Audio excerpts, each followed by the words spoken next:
ખાસ કરીને સરહદી કચ્છ જિલ્લામાં એનડીઆરએફની એક ટીમ તૈનાત કરવામાં આવી છે। આપ જોઈ રહ્યા છો ઇક્વિપમેન્ટ સાધનો સાથે અહીંથી જે કોઈ પણ પરિસ્થિતિને પહોંચી વળવા માટે તૈયાર જોવા મળી રહ્યા છે। કચ્છમાં વરસાદી સ્થિતિ પર તંત્ર ચાંપતી નજર રાખીને બેઠું છે।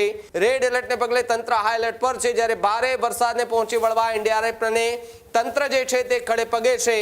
હજુ સુધી તમે અમારી ચેનલને સબસ્ક્રાઇબ નથી કરી તો અત્યારે જ ન્યૂઝરૂમ ગુજરાતને સબસ્ક્રાઇબ કરો, ફેસબુક અને ઇન્સ્ટાગ્રામ પર ફોલો કરો।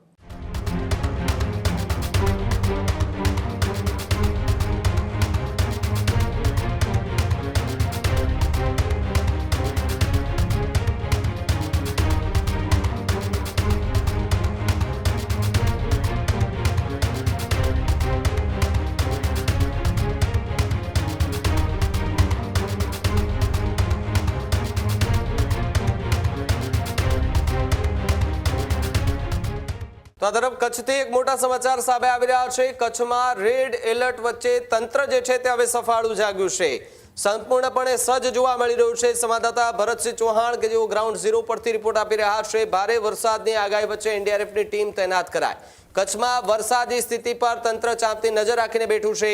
વરસાદને લઈને પ્રશાસન એક્શન મોડમાં પણ છે, જ્યારે કચ્છમાં રાહત અને બચાવ માટે તમામ તૈયારી પૂર્ણ કરાઈ છે।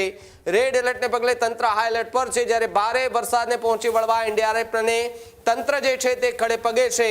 કચ્છમાં લોકોને બિનજરૂરી બહાર ન નીકળવા માટેની અપીલ પણ કરવામાં આવી છે, ત્યારે એનડીઆરએફની એક મોટી ટુકડી જે છે તે કચ્છમાં તૈનાત કરી દેવામાં આવી છે। રેડ એલર્ટને જોતા કચ્છની અંદર જે છે તે રાહત અને બચાવની સંપૂર્ણપણે કામગીરી જે છે તે વહેલામાં વહેલી તકે કરવામાં આવે તે પ્રકારની સ્થિતિ અત્યારે એની નજર જે છે તે જોવા મળી રહી છે। ત્યારે રેડ એલર્ટને પગલે તંત્ર પણ હાલ હાઈ એલર્ટ પર જોવા મળી રહ્યું છે। ગુજરાતની સાથે સરહદી કચ્છ જિલ્લામાં પણ ભારે વરસાદ વચ્ચે રેડ એલર્ટ હવામાન વિભાગ દ્વારા આપવામાં આવ્યું છે, ત્યારે કચ્છ સહિત રાજ્યભરનું તંત્ર પણ એક્શન મોડમાં જોવા મળી રહ્યું છે। ખાસ કરીને સરહદી કચ્છ જિલ્લામાં એનડીઆરએફની એક ટીમ તૈનાત કરવામાં આવી છે, એટલે કે કચ્છ પર હજુ પણ 24 કલાક દરમિયાન રેડ એલર્ટ જાહેર કરવામાં આવ્યું છે। ભારે વરસાદની આગાહી કરવામાં આવી છે, એટલે કે આગામી સમયમાં કચ્છ પર ધોધમાર વરસાદ વરસી શકે તે પ્રકારની સ્થિતિ બની છે। ત્યારે એનડીઆરએફની ટીમ કચ્છ અંદર ડિપ્લોય કરવામાં આવી છે। એનડીઆરએફની જવાનો હાલ આપ જોઈ રહ્યા છો ઇક્વિપમેન્ટ સાધનો સાથે અહીંથી જે કોઈ પણ પરિસ્થિતિને પહોંચી વળવા માટે તૈયાર જોવા મળી રહ્યા છે। વહીવટી તંત્ર સાથે સંકલન સાધીને કચ્છની અંદર જો કોઈ અનિચ્છનીય ઘટના બને અથવા તો તેને પહોંચી વળવા માટે હાલ એનડીઆરએફના તમામ જવાનો સજ્જ જોવા મળી રહ્યા છે।